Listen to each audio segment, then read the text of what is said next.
हम पढ़ेंगे ठोसों के विद्युतीय गुण। ठीक, तो ठोसों में विद्युतीय गुण क्यों उत्पन्न होते हैं, ये चालक, अचालक या अर्धचालक किस कारण होते हैं, इनकी बात हम यहाँ पे आज करेंगे। ठीक है ना। तो ये बोर्ड परीक्षा में भी आपका कई बार आता है कि ठोसों की चालकता की को बैंड थ्योरी के अनुसार आप समझाइए, या अर्धचालकों को की समीक्षा आप बैंड थ्योरी के अनुसार कीजिए। तो सबसे पहले इसमें बैंड क्या होता है इसको समझ लेते हैं, फिर उसके बाद हम चालकता और अन्य चीज़ों में आएंगे। ठीक, तो पिछली कक्षाओं में हमने पढ़ा है कि परमाणुवीय कक्षक, इलेक्ट्रॉन कहाँ रहते हैं, परमाणुवीय कक्षकों में रहते हैं, ऐसा आपको पता है। इनको हम एटॉमिक ऑर्बिटल का नाम देते हैं। तो इनको हमने एओज भी कह सकते हैं, एटॉमिक ऑर्बिटल्स। ठीक हो गया ना। और आपने कक्षा 11 में आणविक कक्षक सिद्धांत भी पढ़ा हुआ है। तो ये जो परमाणुवीय कक्षक होते हैं ये आपस में मिलकर क्या बना लेते हैं, आणविक कक्षक बनाते हैं। तो जो आणविक कक्षक होते हैं उनको हम किसके द्वारा दिखा रहे हैं, एमओज के द्वारा इनको दिखा सकते हैं। ठीक, तो अब एक बार परमाणु कक्षक से आणविक कक्षक कैसे बनते हैं इनका हल्का सा यहाँ पे इसको देख लेते हैं। हाइड्रोजन के एग्जाम्पल से मैं समझा दे रहा हूँ। तो हाइड्रोजन में क्या होता था, इस प्रकार से 1s इलेक्ट्रॉन होते थे, तो ये क्या हुआ, परमाणु कक्षक हो गया। और ऐसे ही यहाँ पे क्या होता था कि दूसरे हाइड्रोजन का भी आपका क्या हुआ, ये परमाणु कक्षक हुआ। और इसमें क्या क्या होते थे, एक एक इलेक्ट्रॉन होते थे, ऐसा आपको पता है। जब ये आपस में मिलते हैं तो ये क्या बना लेते थे, आणविक कक्षक बनाते थे। ठीक है ना। तो यहाँ पे हम उसको पिछले क्लास में सिग्मा के और पाई के रूप में दिखा रहे थे। तो यहाँ पे आपका ये जो बन गया, ये 1s जो हुआ ये आपका आणविक कक्षक है। ये क्या थे, परमाणुविक कक्षक थे और ये आणविक कक्षक थे। ऐसे ही इसका प्रति आणविक कक्षक भी इसमें बनता है। तो ये मोटे तौर पर हम बैंड क्या होते हैं, परमाणुविक कक्षक मिलकर आपस में क्या बनाते हैं, आणविक कक्षक बनाते हैं। और जो समान ऊर्जा वाले, लगभग समान ऊर्जा वाले जो आणविक कक्षक होते हैं ये क्या बना लेते हैं, बैंड बना लेते हैं। ठीक है ना। अब ये बैंड दो प्रकार के होते हैं। एक तो ऐसा बैंड होता है जैसे यहां पे हम देख लें, इसको हम कहेंगे पूरित बैंड। ठीक, पूरित बैंड का मतलब ऐसा बैंड जिसमें क्या भरे रहते हैं, इसमें इलेक्ट्रॉन्स भरे रहते हैं, तो उसको हम किसका नाम देंगे, पूरित बैंड का नाम देंगे। और दूसरा जो आपका बैंड होगा वो क्या होगा, उसको चालक बैंड भी नाम दे सकते हैं या रिक्त बैंड का नाम उसको देंगे, चालक या रिक्त बैंड। ठीक है ना। चालक या रिक्त बैंड की बात हमने इसमें से करी, समझ गए आप। तो वो उसी प्रकार से है कि परमाणु कक्षक ने आणविक कक्षक बनाया और आणविक कक्षक समान ऊर्जा के हुए तो उन्होंने भी आपके बैंड बना लिए, पूरित बैंड और रिक्त बैंड। तो इसी के आधार पर हम चालकता को देखेंगे कि विद्युत चालकता किस प्रकार की होती है। ठोसों में विद्युत चालकता तब होगी, कोई भी विद्युत का चालक कब होगा, जब उसमें स्वतंत्र अवस्था में इलेक्ट्रॉन होंगे और इलेक्ट्रॉन कंडक्ट हो पा रहे होंगे, तो तभी उसमें चालकता होगी। या आयनिक होंगे तो उसमें आयन होता है। ठीक है ना। तो आयन में भी मैंने बताया कि गलित अवस्था में या फिर जब वो क्या होते हैं, जल में में विलय होते हैं, तो उस स्वतंत्र अवस्था में जब आयन होते हैं तो तभी उसमें चालकता उत्पन्न होती है। तो अब यहाँ पे चालक, जिनको ऐसे ठोस जिनको हम कंडक्टर कहते हैं, चालक, जैसे आपने क्या देखा, सभी धातुओं में विद्युत की क्या होती है, चालक। तो आपका बोर्ड परीक्षा में आपसे प्रश्न पूछा जाता है कि चालक, ठीक है ना, चालकता को या विद्युत चालकों को किसके हिसाब से, किसके आधार पर समझाइए, बैंड सिद्धांत के अनुसार समझाइए। तो होता क्या है कि ये जो आपके चालक होते हैं इनमें जो ये पूरित बैंड है, ठीक हो गया, ये पूरित बैंड था। पूरित बैंड का मतलब जिसमें इलेक्ट्रॉन क्या होते हैं, भरे हुए होते हैं। मैंने इस तरीके से इसको मार्क कर दिया। ठीक है ना।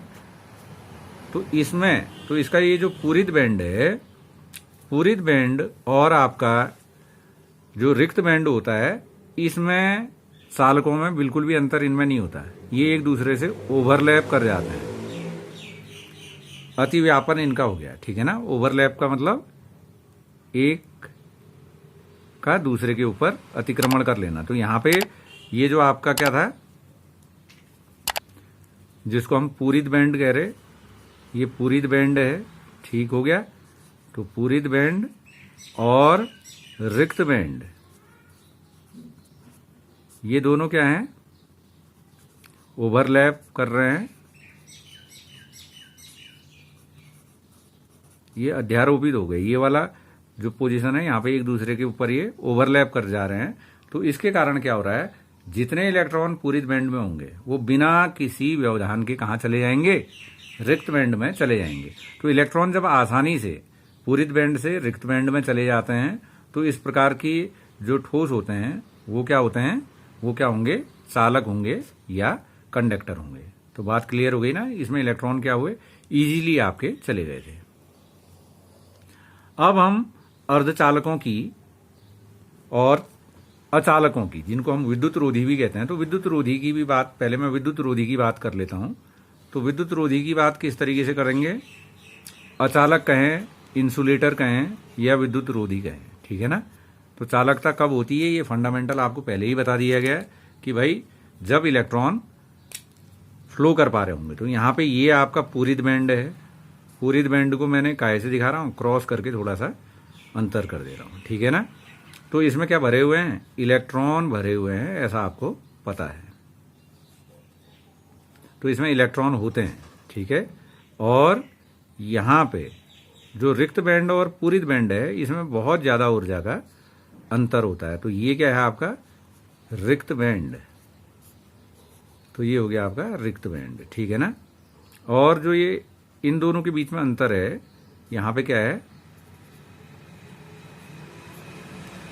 ऊर्जा का अधिक अंतर, ठीक।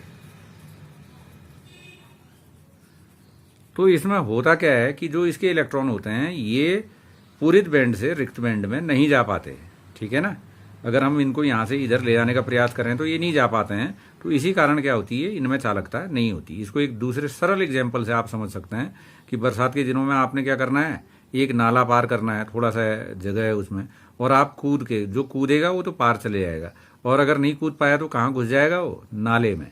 तो वैसे ही यहाँ पे से जब इलेक्ट्रॉन जंप करते हैं तो वो क्या हुआ, ये जो नाला है या नदी है इसमें पर चले जा रहे हैं और वो बह जा रहे हैं, अर्थात इनका ट्रांजिशन यहाँ से यहाँ तक नहीं हो पा रहा है। तो ये आपके चालक और अचालक आपने देखे। अब इसमें जो सबसे महत्वपूर्ण है वो है अर्धचालक।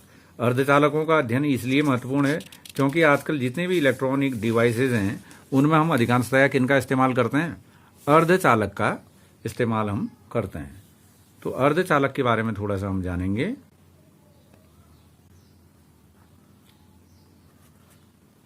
अर्धचालक, ठीक है ना। अगर हम अर्धचालक को बैंड थ्योरी के अनुसार जानेंगे, सेमीकंडक्टर्स को, तो इसमें क्या होता होगा, इसमें ये जो पूरित बैंड है, ठीक हो गया, ये पूरित बैंड था और यहां पे आपका क्या था, रिक्त बैंड। तो इनमें ऊर्जा का कम अंतर होता है। तो ये हमने कहा ऊर्जा का लघु अंतर, उसमें अचालकों में बहुत अंतर था और इसमें क्या है, बहुत कम अंतर है। ये है आपका पूरित बैंड भरा हुआ जिसमें इलेक्ट्रॉन है, और ये है आपका रिक्त बैंड या जिसको हम चालक बैंड भी कह रहे हैं, ठीक। तो इसमें कुछ अलग प्रकार का होता है। इलेक्ट्रॉन जब यहां से जंप करते हैं तो उसमें कुछ इलेक्ट्रॉन तो रिक्त बैंड में पहुंच जाते हैं और कुछ नहीं भी पहुंच पाते। कहने का ये अर्थ है कि अर्धचालक जो होते हैं इनकी चालकता चालकों से कम लेकिन अचालक या विद्युत रोधियों से अधिक होती है। तो बैंड थ्योरी के आधार पर हमने इनको जाना। यहां पे एक दूसरा प्रकार का शब्द आता है जिसको हम कहते हैं इंट्रेंसिक या नैज अर्धचालक, ठीक है ना। तो ये जो नैज अर्धचालक है इसको हम थोड़ा सा यहां पे से समझ लेंगे।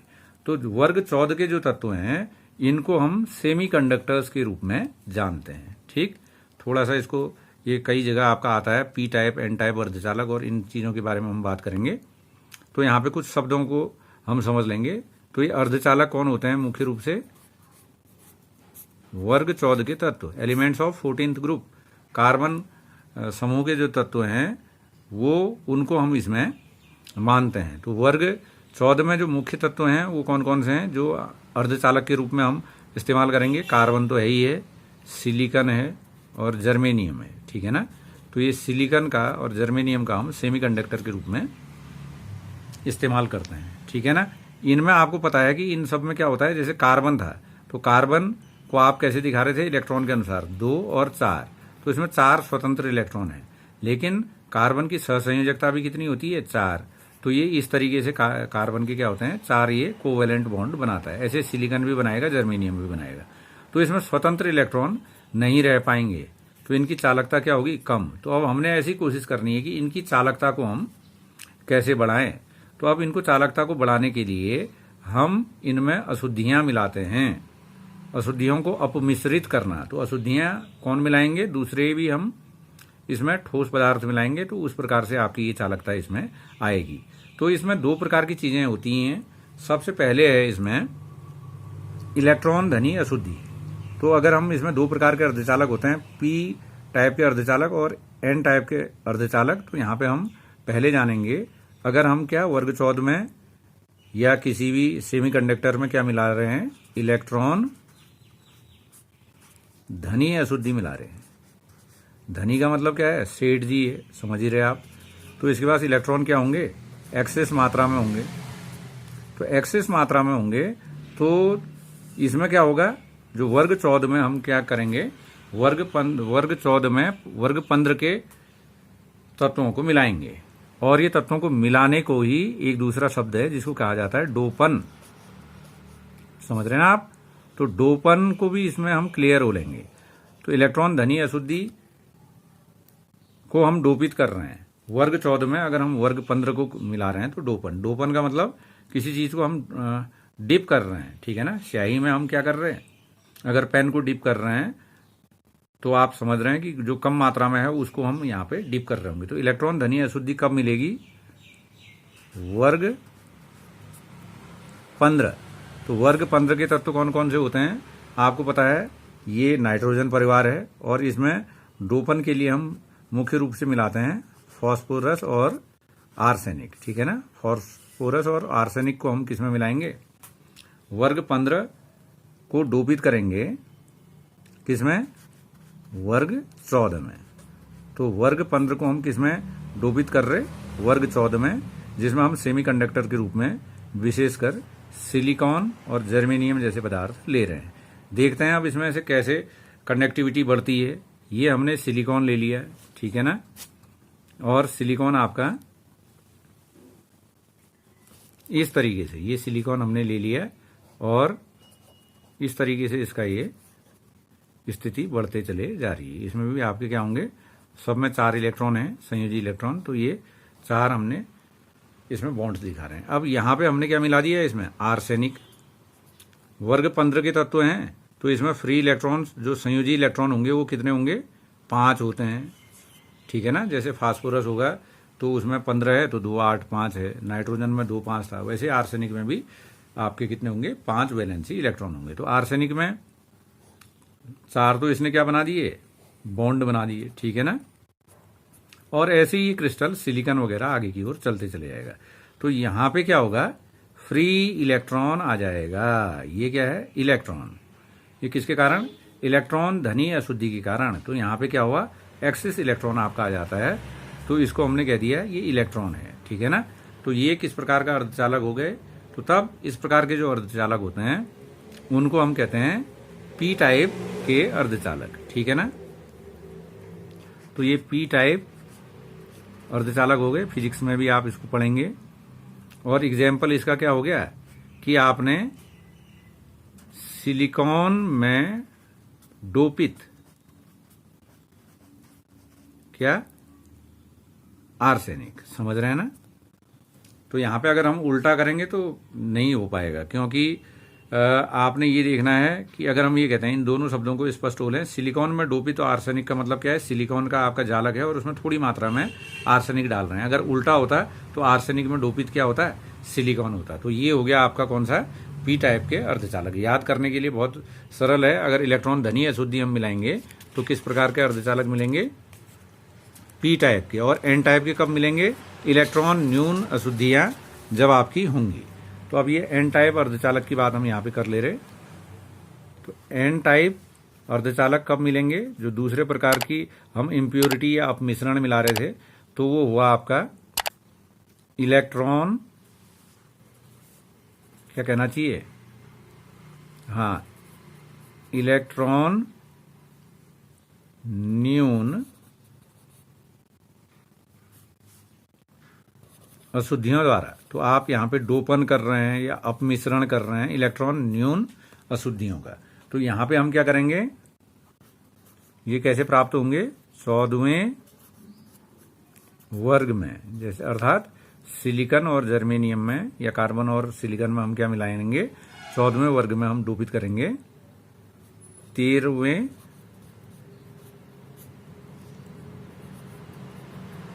वर्ग द्वारा। 14वें वर्ग में 13वें वर्ग द्वारा या 13वें वर्ग के डोपन द्वारा। डोपन शब्द भी आप समझ गए, ठीक है ना? अब यहां पे क्या होगा? यहां पे एक आपको इलेक्ट्रॉन रिक्ति प्राप्त होगी। इसको थोड़ा सा देख लीजिएगा, ये थोड़ा सा इंटरेस्टिंग है। ये सिलिकॉन है, ठीक हो गया ना? सिलिकॉन सिलिकॉन सिलिकॉन ऐसे हमने थोड़ा सा दिखा दिए। सिलिकॉन का एक क्रिस्टल दिखा रहे। ये सिंगल बॉन्ड्स का मतलब आप समझ रहे हैं कि अपने अपने इलेक्ट्रॉन का अष्टक ये पूरा कर रहा होगा। अब यहां पे मैं थोड़ा सा इसको चेंज कर देता हूं। यहां पे डोपन करके हमने सिलिकॉन के बदले यहां पे क्या ले लिया? मान लीजिए हम यहां पे एल्युमिनियम ले लें या गैलियम ले लें। ये एल्युमिनियम आ गया, ठीक है ना? एल्युमिनियम Al इसमें हमने डोपित कर दिया, ठीक है? तो एल्युमिनियम आपको पता है 13वें वर्ग के जितने भी तत्व होंगे उनके संयोजी इलेक्ट्रॉन कितने होंगे? 3 होंगे। 2 8 3 के द्वारा दिखाया। तो 13वें वर्ग में संयोजी इलेक्ट्रॉन 3, 14वें वर्ग में 4, 15वें वर्ग में 5। तो अब इस वाली स्थिति में आपका थोड़ा सा स्ट्रक्चर चेंज हो जाएगा। थोड़ा सा यहां पे ध्यान देंगे। इसके पास 3 ही है, तो ये वाली चीज क्या होगी? इसमें ये नहीं होगा कुछ भी, ठीक है ना? ये रिक्ति हो गई और यहां पे आपका सिलिकॉन अपने आप रहेगा, ठीक है? अब यहां पे कुछ हल्का सा देख लेंगे। और ये जो स्पेस है जिसको मैंने कट कर रखा है, इसको हम क्या कह सकते हैं? इलेक्ट्रॉन रिक्ति। तो ये इलेक्ट्रॉन रिक्ति हो गई। यहां पे एक बड़ी मजेदार बात होती है कि अब इसमें विद्युत धारा का प्रवाह कैसे होता है? ये इलेक्ट्रॉन है, यहां पे ये रिक्ति हो गई, ठीक है ना? और वैसे ही अगर आगे एल्युमिनियम होगा तो वहां पे भी क्या होगी? इलेक्ट्रॉन रिक्ति बनेगी, ठीक? तो होता क्या है? ये रिक्ति रहती नहीं है, तो वो जंप करके जो दूसरा आपका ये सिलिकॉन का एक आपका जो इलेक्ट्रॉन एक्सिस होगा वो कहां चले जाएगा? इसमें चले जाएगा। और पीछे की ओर आपका क्या होते जाएगा? होल होते चले जाएगा। ये बिल्कुल उसी तरीके का होता है जैसे आपने दीपावली में देखा कि मालाएं लगी रहती हैं। एक जलता है, फिर दूसरा जलता है, फिर तीसरा जलता है, पीछे वाला बुझता चले जाता है। वैसे ही इसमें भी हो रहा है कि ये इलेक्ट्रॉन आगे की ओर आएंगे और पीछे आपका होल होते चले जाएगा और इस तरीके से इसकी चालकता भी आपकी बढ़ते चले जाती है। तो इस वाले में हम कैसे करेंगे? ये क्लियर हो गया कि 14वें वर्ग में हम डोपित करेंगे किसको? 13वें वर्ग के पदार्थों को। जब 14वें वर्ग के पदार्थ में हम 13वें वर्गों को डोपित करते हैं तो हमें क्या प्राप्त होता है? एन टाइप के अर्धचालक इसमें से हमको प्राप्त होते हैं, ठीक? वो हम एक बार दोबारा से इसको समराइज कर ले रहे हैं। और कॉम्पिटिटिव वे में भी कभी कभी ये सवाल हमसे पूछे जाते हैं, तो उसमें किन चीजों का हम ध्यान रखेंगे उसको देख लें हम। तो वर्ग 14 के तत्व हमने कहा कि जो क्या थे? कार्बन परिवार थे। और इसमें संयोजी इलेक्ट्रॉन कौन कितने हो रहे थे? 4। कार्बन में 4 होते हैं। तो मुख्य रूप से जो सेमीकंडक्टर के रूप में हम इस्तेमाल करते हैं सिलिकॉन और जर्मेनियम का इस्तेमाल करते हैं। और वर्ग 13 के जो तत्व हैं, वर्ग 13 कहूंगा तो इसमें क्या है? इलेक्ट्रॉन संयोजी इलेक्ट्रॉन कितने हैं? 3 ही हैं। तो 3 संयोजी इलेक्ट्रॉन हैं। तो ये आपके क्या हुए? इलेक्ट्रॉन न्यून अशुद्धि हो गई। तो boron, aluminium, gallium, indium, thallium इसमें आएंगे। तो एल्युमिनियम और गैलियम को हम विशेषकर अपमिश्रित के पदार्थ के रूप में लेते हैं। और यहाँ पे है आपके वर्ग 15 के तत्व जिसको हम फास्फोरस समूह के तत्व कह रहे हैं। तो ये नाइट्रोजन परिवार है, 5 संयोजी इलेक्ट्रॉन है। तो ये क्या है? इलेक्ट्रॉन रिच कंपाउंड है। तो इसमें इलेक्ट्रॉन धनी अशुद्धियां हैं। अब अभी तक हमने जो चीजें कही उसको ध्यान से देख लेंगे। तो हमारा पी कब प्राप्त हो रहा था? जब हम वर्ग 14 में 15 को डोपित कर रहे थे, ठीक है ना? ये इनको हम इंट्रेंसिक सेमीकंडक्टर कह रहे हैं। तो सामान्य दशा में क्या होता है, वर्ग 15 को 14 में डालते हैं, तो वर्ग 15 अगर 14 में आ गया तो क्या बन गया, पी टाइप। वर्ग 13 अगर 14 में आ गया तो किस टाइप का बन गया, एन टाइप। ठीक है ना, ये बेसिक फंडामेंटल हुआ। लेकिन कभी कभी कॉम्पिटिटिव वे में इनमें दूसरे प्रकार से भी पूछा जाता है डोपन का। जैसे हम किस प्रकार से कह रहे, हम कह रहे कि एल्युमिनियम में डोपित सिलिकॉन। एल्युमिनियम जो मैंने कहा यहां पे लिख देता हूं मैं, एल्युमिनियम में डोपित सिलिकॉन। तो इससे क्या आप समझेंगे, सिलिकॉन का क्रिस्टल है जिसमें 4 इलेक्ट्रॉन है और उसमें इलेक्ट्रॉन न्यून एल्युमिनियम हम मिला रहे हैं। तो एल्युमिनियम मिला रहे हैं तो इलेक्ट्रॉन रिक्तियां इसमें से बनेंगी और ये क्या हो गया, एन टाइप का सेमीकंडक्टर हो गया। ठीक है ना। लेकिन यहीं पे अगर ऐसा कहता हूं मैं, सिलिकॉन में डोपित क्या, एल्युमिनियम। ठीक है ना, सिलिकॉन में डोपित एल्युमिनियम कह रहे, तो इसका मतलब जो क्रिस्टल आपका बना है उसमें एल्युमिनियम है और एल्युमिनियम में सब जगह 3-3 बॉन्ड बने हैं। तो अब यहाँ पे जो अशुद्धि है वो क्या है, सिलिकॉन की है। सिलिकॉन में कितने इलेक्ट्रॉन होंगे, 4। तो ये इलेक्ट्रॉन धनी अशुद्धि हुई। तो इस स्थिति में आपको इसको हम किस टाइप का सेमीकंडक्टर कहेंगे, पी टाइप का सेमीकंडक्टर कहेंगे। और बच्चों ये सेमीकंडक्टर वर्तमान में जितनी भी इलेक्ट्रॉनिक्स है उसके लिए बहुत ज्यादा इंपॉर्टेंट है। सोलर एनर्जी की जो हम सेल्स वगैरह, सोलर सेल्स इस्तेमाल कर रहे हैं, उनमें भी हम सब चीजों को क्या करते हैं, इन्हीं टाइप के सेमीकंडक्टर्स का इस्तेमाल करते हैं। ठीक है, थैंक यू।